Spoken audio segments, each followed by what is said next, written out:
ఓం సాయిరామ్. సాయి భక్తులందరికీ నమస్కారం అండి. అందరూ ఎలా ఉన్నారు ఫ్రెండ్స్? మన సాయినాథుని దయ వల్ల అందరూ బాగుండాలి మనస్ఫూర్తిగా కోరుకుంటూ ఈరోజు ఈ వీడియోనైతే స్టార్ట్ చేస్తున్నాను. ఇక ఈరోజు వీడియోలో బాబాగారు ఎలాంటి సందేశాన్ని అందించారంటే, తల్లి నిన్ను చూస్తుంటే భయమేస్తుందమ్మా. ఎందుకంటే గురువారం రోజున నీ అదృష్ట ద్వారాలు మూసుకోబోతున్నాయి. నీ ఇంట్లో నీకే తెలియని ఒక ద్రోహి ఉన్నారు. అది ఎవరో తెలుసుకొని ఖచ్చితంగా నువ్వు జాగ్రత్త పడాలి. నీ అదృష్ట ద్వారాలు మూసుకుపోకుండా నువ్వే జాగ్రత్త వహించి నీ జీవితాన్ని మంచిగా కాపాడుకోవాలి. లేదంటే నువ్వే ఎన్నో ఇబ్బందులు పడాల్సి వస్తుంది, బాధపడాల్సి వస్తుంది. అవన్నీ నా బిడ్డవైన నీకు, సాయి బిడ్డవైన నీకు అస్సలకి అవసరం లేదమ్మా. నీ బాబా ఏం చెబుతున్నారో నీకు అర్థమవుతుంది కదా. నీ బాబా చెప్పినట్లుగా విని అర్థం చేసుకో అని బాబాగారితో చెప్తున్నారండి. మరి బాబాగారు మనకేం చెప్పబోతున్నారో, ఎలాంటి సందేశాన్ని అందించబోతున్నారో మన సాయి తండ్రి మాటల్లోనే విందామా. బాబాగారు ఏం చెప్తున్నారు అంటే, తల్లి నీ సాయి చెప్పేది విను. నీ ఇంట్లో ఒక ద్రోహి దాక్కుని ఉన్నారు. నీ చుట్టూ తిరుగుతున్నారు. మంచిగా ఉంటూ, నటిస్తూ, మంచిగా మాట్లాడుతూ నీతోనే ఉన్నారు.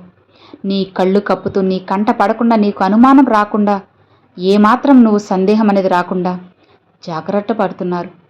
ఈ క్షణం మేలుకొమ్మా. లేదంటే అలానే ఉండిపోయి నిర్లక్ష్యం చేశావంటే నాకేం కాదులే అన్న ధీమాతో ఉండిపోయావనుకో, జీవితం తారుమారవుతుంది. ఆ తరువాత నువ్వు ఎంత బాధపడినా ప్రయోజనం ఉండదు. ఎన్ని కన్నీళ్లు పెట్టుకున్నా అసలు ఏ లాభం లేదు. అప్పుడు నీకు అనిపిస్తుంది, నా సాయి ఆ రోజు నన్ను హెచ్చరించారు, కానీ ఆ హెచ్చరిక నేను అర్థం చేసుకోలేకపోయాను, అందుకోలేకపోయాను. ఈరోజు నా బాబా చెప్పినట్లు నేను చేసుంటే ఇప్పుడు బాగుండేది, పరిస్థితి వచ్చేది కాదు అంటూ నిన్ను నువ్వు దూషించుకుంటూ ఉంటావు. నిన్ను నువ్వు తిట్టుకుంటూ బ్రతికేస్తావు. అలాంటి పరిస్థితి నా బిడ్డకు రాకూడదని నిన్ను హెచ్చరిస్తున్నాను. నీ జీవితంలో ఏం జరగబోతుందో తెలుసుకోవాలా?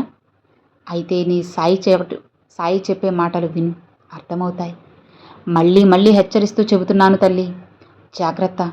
గురువారం రోజు అదృష్ట ద్వారాలు మూసుకుపోబోతున్నాయి. నీ ఇంట్లో ఒక ద్రోహి దాక్కుని ఉన్నారు. మంచితనం అనే ముసుగులో ఉన్నారు. వాళ్ళని నువ్వు తెలుసుకో. అదృష్ట ద్వారాలు ఏవైతే ఉన్నాయో అవి మూసుకుంటున్నాయమ్మా. వెంటనే ఇలా చేసి చూడు. నువ్వు ఇంట్లో ఒక ద్రోహి ఉన్నారు కదా, వాళ్ళు దాక్కుని ఉన్నారు కదా. అయినా నువ్వు జాగ్రత్త పడకపోతే నిన్ను చాలా ఎక్కువగా నష్టం కలుగుతుంది. బిడ్డ జాగ్రత్త. ఏదైతే నీ ఇంటికి సింహద్వారం ఉంటుందో ఆ సింహద్వారంలోనే ప్రతి ఒక్కరూ కూడా నీ ఇంటికి వస్తూ ఉన్నారు. అవునా? ఇక ఆ సింహద్వారాన్ని బంధిస్తున్నారు అంటే చిన్న చిన్న తంత్రాలు, మంత్రాలు కూడా నీ మీద చేస్తున్నారు. ఎప్పుడైతే నీ ఇంటి ద్వారాన్ని కట్టేస్తారో అప్పుడు నీకు ఎలాంటి కష్టాలు అనేటివి జరుగుతూ ఉంటాయని నీకు తెలియదు. అలా ఎవరు చేస్తున్నారు బాబా అంటున్నావా?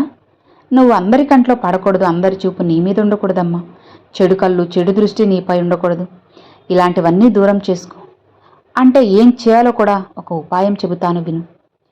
అలానే నీకు వారు ఎలాంటి పనులు చేస్తున్నారు, వారు ఎలాంటి ద్రోహం చేస్తున్నారు, వాళ్ళని ఏ విధంగా నువ్వు గుర్తించాలి, ఏ లక్షణాలు వాళ్ళ ఉన్నాయి, వాళ్ళ పేర్లు వాళ్ళతో ఎలా మొదలవుతున్నాయి అనేది కూడా చెబుతాను. అన్నీ విను తల్లి. అతి త్వరలో వాళ్ళని గుర్తుపట్టి వాళ్ళ నుంచి నువ్వు దూరంగా ఉండడానికి ప్రయత్నించు. నిన్ను నువ్వు కాపాడుకో. ప్రతి ఒక్కటి కూడా నీకు నేను చాలా దగ్గరగా చెబుతూనే ఉంటాను. అర్థమయ్యేలా చెబుతున్నాను. వారి లక్షణాలతో పాటు, వారి గుణగణాలతో పాటు నీకు వివరిస్తాను. వారు వచ్చిన తర్వాత, వాళ్ళు రాకముందు నీ జీవితం ఎలా ఉందో కూడా నీకు అర్థమవుతుంది. అప్పుడే నీకు ప్రతి ఒక్కటి అవగాహన వస్తుంది. ఇప్పుడు జాగ్రత్త అమ్మా. ఈ విషయంలో ఈ విధంగా ఉండాలా, ఎలాంటి నిర్ణయం తీసుకోవాలి, ఎలా సహాయం అవుతుంది అనేది ఇప్పుడు చెబుతాను. ముఖ్యంగా నీ ఇంటి గుమ్మం ఏదైతే ఉందో అది నీకు చాలా విలువైనది అని చెప్పాలి.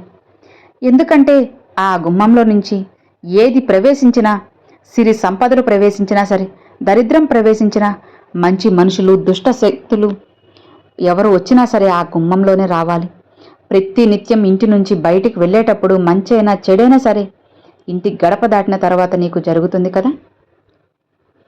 నీ వాకిల్లో ఎక్కువగా నీకు లక్ష్మి స్థిరపడి ఉంటుంది. నీ ఇంటి వాకిలి నువ్వు ఎంత శుభ్రంగా ఉంచుతావో అంత ఆకర్షణీయంగా లక్ష్మీదేవి నీ ఇంట్లోకి వచ్చేస్తుంది. దైవశక్తులు నీ ఇంట్లోకి ప్రవేశిస్తాయి కదా. పెద్దవాళ్ళు కూడా ఎప్పుడూ చెబుతూనే ఉంటారు. మీ అమ్మమ్మల కాలం నాటి వాళ్ళు, నానమ్మలు ఇలా చెబుతూ ఉంటారు, గుమ్మాన్ని ఎప్పుడు శుభ్రంగా ఉంచుకోవాలి అని. ఆ గుమ్మంలో నుంచే సిరి సంపదలు నీకు వస్తాయి. లక్ష్మీదేవి అడుగు పెడుతుంది. లేదంటే ఆ గుమ్మం శుభ్రంగా లేకపోతే ఎలా పడితే అలా ఉంటే దుష్టశక్తులు ప్రవేశిస్తాయి. ఒక్కసారి దుష్టశక్తులు ఇంట్లోకి ప్రవేశించాయంటే మన ఇంటిని ఆ భగవంతుడు కూడా కాపాడలేరు. ఇంట్లో స్వరాన్ని కోల్పోతాం, మనశ్శాంతి ఉండదు, ధనం ఉండదు, ప్రశాంతత ఉండదు, ప్రేమలు అనురాగాలు అన్నీ కరువైపోతాయి. అందుకే తల్లి, మీ అమ్మమ్మలు నానమ్మలు అందరూ కూడా నీకు చెబుతున్నారు కదా, ఆ విషయాన్ని నువ్వు మర్చిపోయా. అందుకే ఈరోజు నీ సాయి కూడా గుర్తు చేయాలని పరుగున వచ్చేశాను. దానికి కూడా ఎన్నో రకాల జాగ్రత్తలున్నాయమ్మా. ఇంటి వాకిలి ఎదురుగా ఎప్పుడు కూడా చెప్పులనేది అస్సలు విడిచిపెట్టకూడదు. ఎలా పడితే అలా అస్సలు పడిగేయకూడదు. ఇంటి వాకిలిని ఎప్పుడూ మంచిగా పరిశుభ్రంగా చేసుకోవాలి. పసుపు కుంకుమలతో అలంకరించి ముగ్గులను పెట్టుకోవాలి. ఇలా మీ అమ్మమ్మలు నానమ్మలు నీకు చెప్పే ఉంటారు కదా, వాళ్ళు చెప్పే ప్రతి మాట వెనుక కూడా ఒక అర్థం దాగి ఉంది. దాన్ని పాటించి ఎప్పుడూ కూడా సంతోషంగా ఉండు. కొట్టిపారేయకు తల్లి. ఇంటి వాకిలికి చాలా ప్రాధాన్యత ఉంది. అలాంటి ఇంటి ద్వారాన్ని, ఇంటికి సంబంధించిన ఏవైతే ఉన్నాయో వాటిని కట్టిపడేయాలి. ఎలా అంటే, నీ మీద చిన్న నకారాత్మక శక్తులు ఎక్కువగా విస్తరిస్తున్నాయమ్మా. నీకు మంచి జరగకూడదు అని చెప్పి వాళ్లకు తెలిసిన విధంగా నీపై ఏదైతే ఎక్కువగా దృష్టి తగులుతుందో దానితో పాటుగా కొన్ని చిన్న చిన్న ప్రయోగాలు ఇలా కూడా చేస్తూ ఉన్నారు. కానీ కనుదృష్టి, నరదృష్టి ఏదైతే ఉందో, నీ మీద వారికి ఏదైతే ఈర్ష, అసూయ, ద్వేషం ఉన్నాయో వాటికి కారణంగా వారి ఏడుపులు కూడా తగులుతున్నాయి. వారి కనుదృష్టి, నరదృష్టి కూడా నీకు తగులుతూనే ఉంది. మనం ఎప్పుడైనా కూడా నలుగురి మంచి కోరినప్పుడు అంతా మంచే జరగాలి, కానీ అప్పుడే మంచి జరుగుతుంది. అలానే వారి చెడును కోరుకుంటే ఒకరు లేకపోయినా ఒకరు కోరుకోవడం వల్ల అలా జరుగుతుంది. అందరివి జరుగుతాయంటే జరగవమ్మా. కొంతమంది ఉంటారు, అన్నవి అలానే ఎగ్జాక్ట్గా జరిగి తీరుతాయి. అందుకే అలాంటి వాళ్ళే ఇప్పుడు నిన్ను నీ చెడుని కోరుకుంటున్నారు. అంతేకాదు తల్లి, చిన్న చిన్నగా వాళ్లకు తోచిన పనులు ఏవో వాళ్ళ వాకిట్లో చేస్తూనే ఉన్నారు. ఏదేదో నీ వాకిటి ముందు పడేస్తున్నారు. నువ్వు మామూలుగా ఏముందిలే, ఏదో పడిందిలే అని చెప్పి వాటిని చిమ్మేస్తూ చేత్తో తీసి పడేస్తున్నావు. నువ్వు ఎవ్వరికీ కూడా ఇలాంటి ప్రయోగాలు చెయ్యాలని కూడా నీ మనసులో రాదు. అందుకే నీకు వాటి గురించి తెలియదు. నీకు అంతా మంచి మనసు కాబట్టి నీకు అలాంటి చెడువే కంటపడినా కూడా ఇవి ఏముందలే అని చెప్పి పడేస్తావు. అంతేకాని చెడు చేశారేమో అన్న ఆలోచన కూడా నీకు రాదు కదా. నీ మనసులో ఎప్పుడూ చెడు ఆలోచనలు అస్సలు ఉండవు. కాబట్టి వాటిని నువ్వు ఎప్పుడూ కూడా తెలుసుకోలేకపోతున్నావు. అలా వాటి ప్రభావం ఏదైతే ఉందో అది నీ మీద, నీ ఇంటి గుమ్మం మీద పడింది తల్లి. అందుకే అదృష్ట ద్వారాలు మూతబడుతున్నాయి. నీ కుటుంబం మీద కూడా పడింది. ఏదైతే నువ్వు చేయాల్సిన మొదటి పని ఉందో, నిన్ను నువ్వు ఎప్పుడూ కూడా ఆడంబరంగా ఉంచుకోకు, గొప్పలు చూపించుకోకు, ఉన్నది చూపించుకోకు. అది జనాల కళ్ళలో పడితే అది మంచిది కాదమ్మా. ఎంత నువ్వు ఇష్టపడినా సరే నువ్వు చాలా సంపాదించేదిగా, నిండుగా ఉండాలి. సంపాదన అంటే ఏమీ లేని దానిలా కనపడాలి. అంతేకాని అంతా నాకే ఉంది, అంత ఆడంబరాలకి పోవద్దు. ఆర్భాటాలు అస్సలు చూపించుకోకు. ఆర్భాటాలకి పోవద్దు. మీ శత్రువులు మరెవరో కాదు, నీ సొంత చుట్టాలు, నీ బంధువులు ఎవరైతే ఉన్నారో వాళ్లతోనే ఉన్నారు. ఎందుకంటే తల్లి, బయట వాళ్ళని నీ గురించి అంత తక్కువగా తెలియకపోవచ్చు. నీ చుట్టుపక్కలే ఉంటూ, నీతో పాటే ఉంటూ, నీతోనే కూర్చొని, నీతోనే తింటూ ఉండే వాళ్ళకి నీ గురించి ఎక్కువగా తెలుస్తుంది కదా. వాళ్ళు నీకు చెడు భావంతో నిన్ను నువ్వు ఎదిగిపోతున్నావని చెప్పి, మనకేమి ఇలా జరగట్లేదే, మనం ఎదగట్లేదే అని వీళ్ళకంతా కలిసొస్తుంది అని చెప్పి ఈర్ష, అసూయ ఉంది తల్లి. దానితోనే వాళ్ళ చూపులు కూడా నీపై, నీ గుమ్మం మీద పడుతున్నాయి.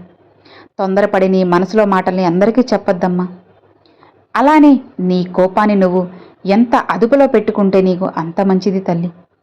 ఎందుకంటే ప్రతిదీ కూడా కంటపడిన ప్రతి వాళ్లతో నువ్వు వాదన పెట్టుకోవద్దు.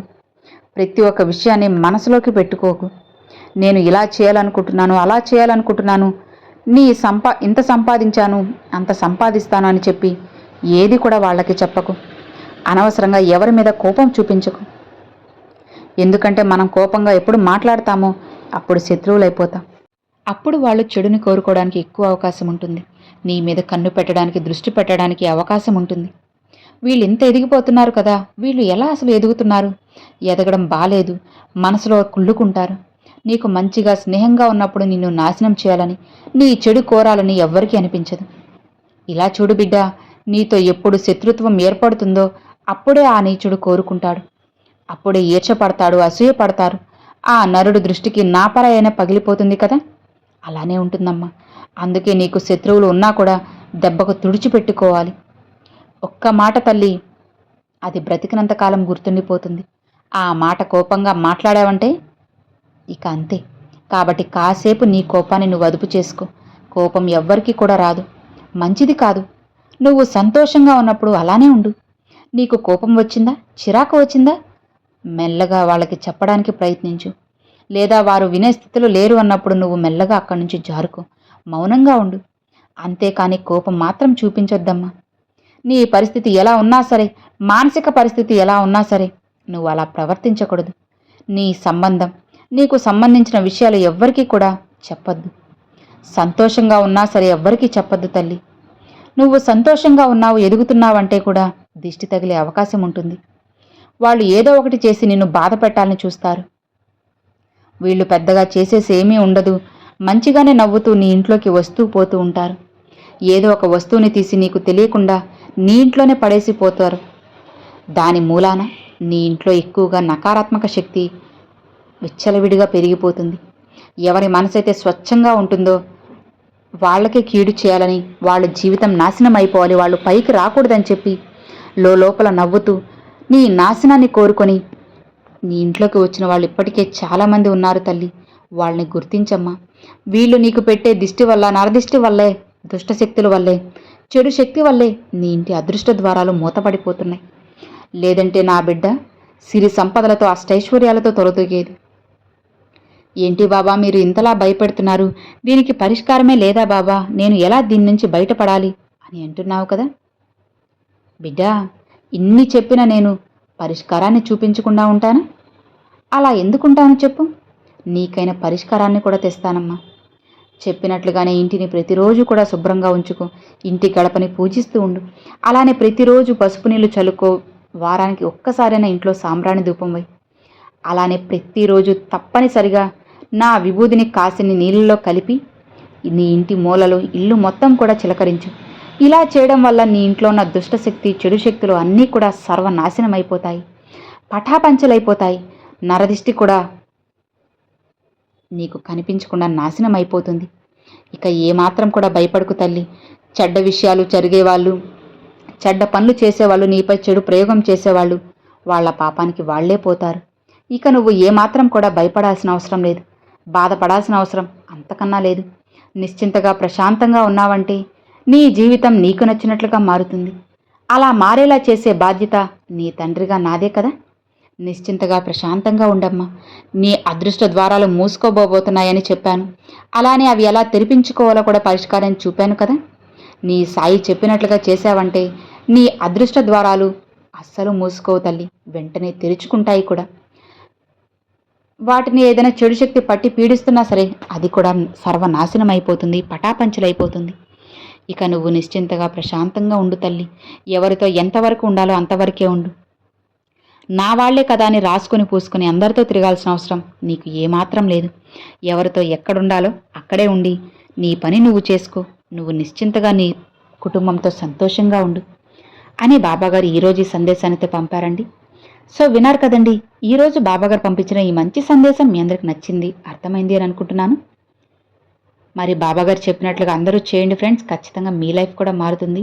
ఎందుకంటే చెడు శక్తులు, దుష్ట శక్తులు, నెగిటివ్ ఎనర్జీలు ఇవేవి కూడా మన కంటికి అస్సలు కనిపించవు అన్నమాట. రోజు ఎవరొకరు వస్తూ ఉంటారు, పోతూ ఉంటారు, కానీ అందరినీ మనం తప్పు పట్టాల్సిన అవసరం లేదు కదా. కాబట్టి మన జాగ్రత్తలో మనం ఉండి బాబా చెప్పిన ఈ చిన్న చిన్న విషయాలను పాటించామంటే ఖచ్చితంగా మన లైఫ్ బాగుంటుంది. కుటుంబం సమస్యల్లో పడకుండా ఉంటుంది. మనకి ఎలాంటి ఆర్థిక ఇబ్బందులు, అనారోగ్య సమస్యలు, ఆర్థిక ఇబ్బందులు ఏవి కూడా ఉండకుండా ఉంటాయి. జీవితం కూడా చాలా సాఫీగా సాగుతుంది, సంతోషంగా ఉంటుందన్నమాట. మరి బాబాగారు చెప్పినట్లుగా చేస్తారు కదా. ఈ వీడియో నచ్చితే లైక్ చేయండి, మరికొంతమంది సాయి భక్తులకు షేర్ చేయండి. ఫస్ట్గా మన ఛానల్ చూసేవాళ్ళు సబ్స్క్రైబ్ చేసి సపోర్ట్ చేయండి ఫ్రెండ్స్. Thanks for watching. ఓం సాయిరామ్.